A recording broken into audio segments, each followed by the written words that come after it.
Y en este último tramo del programa nos damos esa licencia de poder debatir, entre otros temas de la coyuntura y de la realidad, la ciudad que queremos, pensar la ciudad que elegimos como nuestro lugar en el mundo.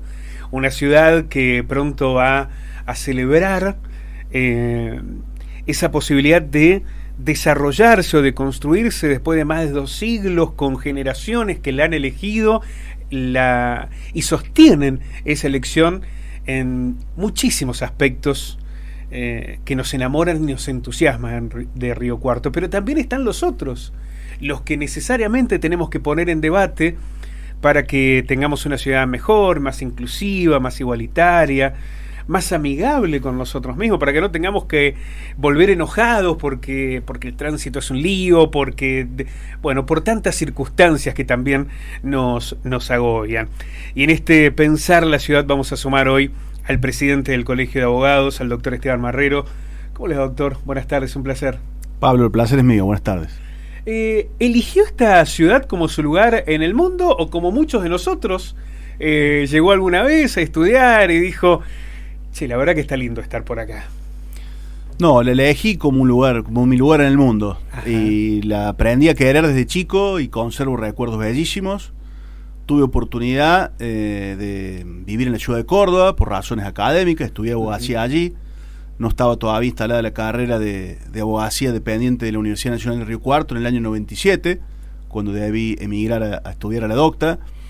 Y bueno, esta es una ciudad que entiendo yo están los lugares donde quiero transitar, están los afectos que quiero ver cotidianamente, están mis amigos, soy particularmente muy sociable, muy familiero. Uh-huh. Y entiendo que con todo lo bueno y también con cuestiones por ahí no tan bondadosas o agradables, Río Cuarto es la ciudad que quiero seguir viviendo y la ciudad donde quiero cerrar los ojos para siempre, algún día. Se fue con la certeza de que iba a volver. Siempre. A pesar de haber tenido la posibilidad de trabajar en Córdoba y de instalarme en Córdoba, siempre tuve en claro que mi estadía ahí iba a ser circunstancial y dependía de lo que dependiese recibirme de abogado, pero Río Cuarto es mi hogar.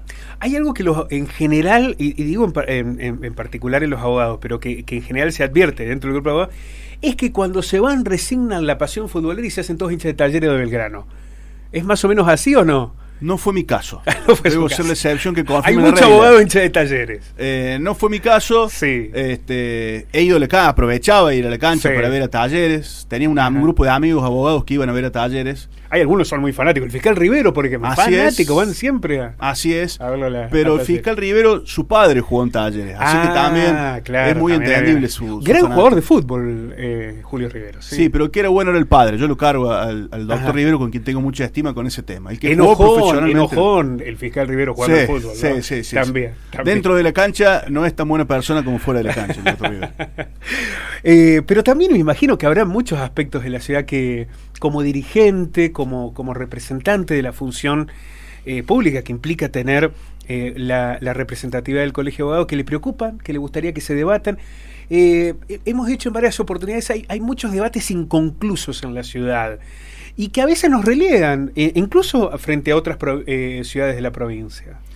Yo creo que hay un problema, Pablo, también que le diría que es cultural y tiene que ver que a veces las urgencias impiden la planificación, que es elemental para organizar una gran urbe o una urbe mediana como es en este momento Río Cuarto. Es decir, las discusiones cotidianas, diarias, semanales, periódicas, por ahí impiden que se sienten quienes tienen responsabilidades dirigenciales a planificar una ciudad a largo plazo, una ciudad de acá unas cuantas décadas, en lo que hace su planificación urbanística, en lo que hace a los servicios que podrían mejorarse o eficientizarse a futuro, en lo que hace a la posibilidad de un desarrollo industrial, en lo que hace a la posibilidad de generar mayores atracciones turísticas. Es decir, es un desafío muy grande que entiendo yo que requiere de una planificación bastante profunda. Y cuando digo profunda, tiene que ver con los actores que participen, que tienen que ser especialistas naturalmente en cada área, y tiene que ver también con el tiempo que hay que darse y que a veces que es insuficiente darlo con las urgencias de una campaña política. Es verdad lo que usted señala. Ahora, las urgencias o las exigencias de la coyuntura en un país como la Argentina aparecen habitualmente. Si estuviéramos en Suiza, discutiríamos cada 10 años algo. Acá en la Argentina esto es un constante, ¿no? Nosotros lo planteamos periodísticamente, ¿no? Las noticias que hoy abordamos, a lo mejor el lunes ya son viejas. Ahora, la clase dirigente debería trascender esa circunstancia, ¿no? Y pensar que frente a la coyuntura tiene que haber necesariamente un debate de largo plazo. Ahora, por ejemplo, se va a licitar la basura, ¿no? Pensar ambientalmente el Río Cuarto de 10, 20 años debería ser una obligación que además debería ser muy amplia, ¿no? El vínculo con la basura es tremendo. Pero en eso un montón de circunstancias que hoy nos describen en eso, de cuánto nos cuesta pensarnos y debatirnos en la ciudad de 10, 20 años para ser más competitivos, más inclusivas, con más oportunidades. Suscribo, por supuesto. Me da la impresión de que Río Cuarto también, como una ciudad que creció demográficamente bastante, viene ligado a problemas vinculados también a esa explosión demográfica, y hay un Río Cuarto que a veces duele ver. Uh-huh. Cuando yo era bastante más chico, no sé, los barrios de emergencia tenían otra dimensión, estaban ubicados fundamentalmente en un lugar determinado, que era un único lugar, te diría, y bueno, se palpa una realidad social que también duele, se palpa también una falta de planificación urbanística que tiene que ver también con un desarrollo desparejo de la urbe, en donde se ha concentrado un crecimiento en lo que hace a residencias, a lugares donde se desarrolla la vida hoy en día, que se ha inclinado hacia el oeste de la ciudad. Y bueno, tiene que ver también la necesidad de que el Estado se involucre concretamente para equilibrar esos desequilibrios que a veces, en carácter de inversiones y de elecciones, de los que más pueden elegir, hay gente que no puede elegir, pero la gente que puede elegir suele elegir o traccionar en determinados lugares el crecimiento urbanístico de Río Cuarto. Bueno, me parece que estamos a tiempo todavía de ir corrigiendo algunas desigualdades, y es un tema que también está vinculado a la planificación y a los recursos y a un esfuerzo mancomunado de todos, no solamente de la clase dirigencial, y esto es una especie de llamamiento, yo lo hablo con mis amigos, al involucramiento. Cada uno puede hacer un aporte desde su humilde lugar, un granito de arena. No seamos meros espectadores, meros opinólogos y meros críticos.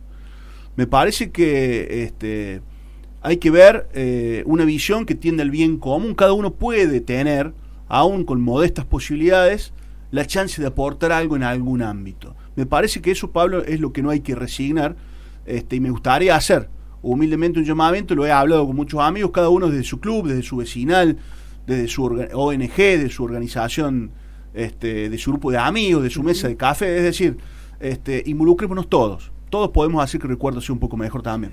Porque esa planificación, esto que usted describía, de cómo en algún momento los sectores vulnerables o marginales estaban hasta geográficamente en un espacio, y hoy está mucho más diverso y complejo, pero ese lugar de territorialidad, ese reconocernos en quienes la pasan mal, ese lugar de desigualdad, después se expresa en muchos aspectos. Esta semana hablé con varios funcionarios judiciales de tribunales que me hacían un llamado muy preocupado, pero muy preocupado del tema de las adicciones, de las drogas.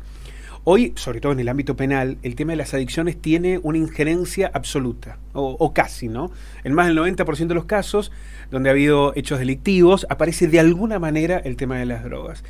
Y cómo, ya sea en las etapas de instrucción, y sobre todo cuando se llega a un juicio y demás, se determina o se incorpora en la sentencia, bueno, tiene que haber una recuperación, tiene que haber un acompañamiento, y eso no está. Es casi un gesto de buena voluntad, porque no va a ocurrir ni dentro de la cárcel, ni fuera de la cárcel, ni en los ámbitos sociales después de reinserción. y me lo planteaban como un fuerte llamado de alerta de lo que está ocurriendo en la ciudad. Sobre todo la violencia, además, que se han incorporado, ¿no? Es un flagelo tremendo, Pablo, y es transversal, no respeta clases sociales. Lo que sí es cierto es que las herramientas a veces para lo que es el tratamiento fundamentalmente o las consecuencias de estos flagelos, de estas enfermedades tan graves, son muy diferentes entre las familias que pueden abordar instituciones privadas que el servicio que se puede hoy en día brindar desde las políticas públicas. Lamentablemente hay que reconocer lo que es así. Uh-huh. Hay esfuerzos, ha habido también cuestiones de campaña. Entiendo que hay un lugar en Río Cuarto que se ha inaugurado recientemente que pueda atender, pero me da la impresión de que es muy difícil que sea suficiente por la magnitud del flagelo, que sobre todo, como decíamos recién, son problemas que se multiplican cuando las urbes también van creciendo. Y vemos todos los días gente en situación de gran vulnerabilidad, víctimas que incurren en hechos delictivos, como mencionabas vos recién, y ahí es cuando tiene que estar el brazo del Estado, el rol del Estado, conteniendo primero la prevención en los ámbitos educativos, en los ámbitos culturales, y fundamentalmente después también en el tratamiento, la contención de familias. Hay madres que no saben dónde hacer tratar a sus hijos y van a golpear a tribunales para que encarcelen o priven de la libertad a sus hijos porque tienen miedo que mueran productos de algún hecho delictivo. Bueno, ¿qué película más dramática que esa vamos a encontrar? Muy difícil. Ahora, también ahí aparece una contradicción, porque de muchos sectores sociales que le reclaman al Estado esa presencia, al mismo tiempo cuestionan al Estado o quieren que haya una menor participación del Estado. Sobre todo el Estado municipal, ¿no? Porque cada vez se le adjudica más, no solamente porque es la primera puerta a golpear, sino porque hay, desde el Estado Nacional, delegación de responsabilidades, pero cada responsabilidad es un recurso. Sin presupuesto, ¿no? Son épocas difíciles también, digámoslo, casi todas las administraciones públicas en los ámbitos locales y las provincias y demás, es de público conocimiento que han visto cercenados muchos recursos coparticipables, se han visto obligados a eficientizar los gastos, lo cual está muy bien, por supuesto, racionalizar sus políticas y demás, pero bueno, suscribo. El Estado necesita, además de planificación, recursos para llevar a cabo esas políticas que planifica. Si no, las planificaciones son buenos deseos o decisiones abstractas que no llegan concretamente a la gente. Y es una situación desesperante, de muy difícil resolución. Hay que ser en esto sumamente criterioso y realista, a pesar del esfuerzo denodado que hacen dirigentes eclesiásticos, dirigentes culturales, de los propios colegios, instituciones educativas, en los ámbitos municipales, estatales y demás, no dan abasto y resultan insuficientes. Sinceramente son esos problemas, Pablo.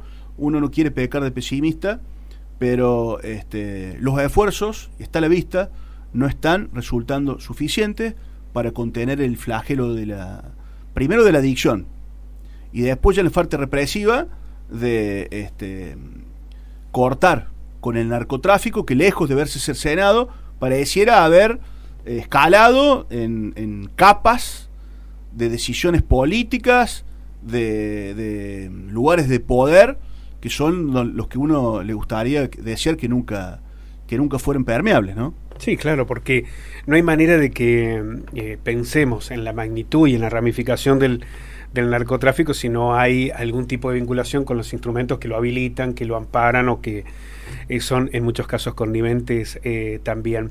Pero todo esto es importantísimo ponerlo en debate desde este lugar que planteamos inicialmente, porque es la ciudad que queremos, porque es la ciudad que elegimos, porque acá están nuestros hijos e hijas, están las personas que queremos, que amamos, ¿no? Entonces, por eso es tan importante que la discusión se ponga en debate. Pero quiero sacarle un segundito de este tema y preguntarle por algo que también naturalmente preocupa a los trabajadores y trabajadoras de la ciudad, que tiene que ver con la reforma laboral. ¿Se está discutiendo lo que hay que discutir? Se está discutiendo una reforma laboral y había que discutirla, Pablo. Uh-huh. Si uno ve la foto estadística que dice que de 100 empleados, 45 no están registrados. Es una locura. Es una locura. Y es una situación que es intolerable e inviable a largo plazo en lo que hace al sistema previsional argentino, a la necesidad de amparo de trabajadores que se ven privados no solamente de la contención gremial, se ven privados de una jubilación futura, lo cual es dramático. Son menos derechos. Exactamente. Y son menos derechos para ellos, pero también son menos derechos para los que están registrados laboralmente. Claro, porque eso después hay que repartirlo en la jubilación y no alcanza. Tal cual, la base del aportante resulta muy magra y por ende, si la edad jubilatoria es la actual y la esperanza de vida continúa creciendo como sucede en todo el mundo occidental, bueno, no es difícil prever que las jubilaciones cada vez van a ser más magras y más pobres, ¿no? Entonces yo creo que tiene el tema varias aristas, Pablo. No va a solucionar una reforma legislativa de por sí todas las dificultades laborales que viene mostrando la Argentina en las últimas décadas. Lo primero que me gustaría aclarar es que aún no ingresó un proyecto detallado, presentado nuevamente. Por lo menos del Ejecutivo. Tal cual. Se está especulando que se están buscando los consensos necesarios y los votos que hacen falta para presentarlos en extraordinaria en el mes de enero. Como ya hizo este gobierno con el ley base. Hay sí algunas cosas que han anticipado, al menos desde lo discursivo, dirigentes del gobierno. Una tiene que ver en particular con, en lugar de discutir convenios colectivos, discutir por empresa. ¿Esto es posible? Yo lo veo de muy difícil realización. Lo que hay legislativamente, Pablo... Porque lo que fortalece al trabajador es el conjunto. Eso no ha surgido. Hay un proyecto de una legisladora santafesina, libertaria, que es Romina Díez, que en su momento tuvo el aval del presidente, tuvo tratamiento parlamentario, está en las comisiones y dicen que va a ser la base de este nuevo proyecto, el cual se van a incorporar algunas otras cuestiones también. Uno de los temas centrales tiene que ver con darle mayor liberalidad a las partes para que puedan resolver los términos de su contratación, que es lo que vos estás planteando. Es decir, la posibilidad de darle a un sector de una empresa, suponte delegados y algunos trabajadores, sentarse con los empleadores a definir las condiciones de sus contratos de trabajo en forma particular. Bueno, eso es vulnerar todo el sistema de sindicalización que está consagrado constitucionalmente. Pero además los expone muy... Imaginemos un grupo de trabajadores. No hablamos de una empresa de... Pensemos las pymes, que son las que en mayor cantidad... que son en general de entre 3 y 10 empleados. Tener que lidiar con la patronal para discutir sin el respaldo de un sindicato, sin el respaldo... Es imposible que salga bien eso. Está claro que cuando se siente un poderoso con un débil a negociar, ¿quiénes tienen las de ganar? Y eso es lo que trata de impedir la legislación actual. La ley actual, la ley de contrato de trabajo, está inspirada en principios protectorios. ¿Qué quiere decir esto? Que como sabe que los vínculos o las posibilidades de negociación son disvaliosas, porque hay un poderoso que es el empleador, con una parte bastante más débil y necesitada de créditos de naturaleza alimentaria que el trabajador, la ley dice, negocien ustedes lo que puedan, pero estos mínimos estándares son irrenunciables para el trabajador. Claro. Uno de ellos es la posibilidad de tener un salario mínimo, que son los que pactan actualmente por paritaria los sindicatos con los representantes de las patronales, y después el Ministerio de Trabajo de la Nación homologa, pacta núcleos duros, como decía recién, que sean imperforables, de ahí para arriba que se pueda negociar. Claro, si la empresa quiere aportar por productividad o lo que fuera, algo más, lo puede hacer. Pero imaginamos este escenario, Pablo, sí. Una Argentina con una desocupación importante. Sí. Un empleador que tiene un mercado laboral inmenso para contratar. Imaginamos si se sienta a negociar el salario la patronal con el trabajador, lo que va a resultar, sobre todo con cargos que no son tan calificados. Sí, claro. Va a ser realmente sumamente nocivo para el hay un empresario inmobiliario, creo, de la construcción en Mendoza, que planteó que echaba a un trabajador para disciplinar al resto. Bueno, estas circunstancias van a aparecer cuando haya semejante desigualdad. ¿Se está convocando a los actores que se debe convocar para este debate? Porque esa es la otra discusión, que no sea solamente un debate de núcleos políticos. No, claramente no. Evidentemente falta la pata sindical, que no es menor, y no es un olvido porque no estaba en la agenda de quienes los tenían que invitar, es una omisión deliberada. y lo han dicho los mismos representantes sindicales, que está en una especie de estado de alerta, la CGT que se ha renovado recientemente. Eso es una discusión de empresarios. Es una discusión de empresarios, abogados que asesoran a empresas de hace rato, y actores políticos, que son los que en definitiva redactan y aprueban las leyes.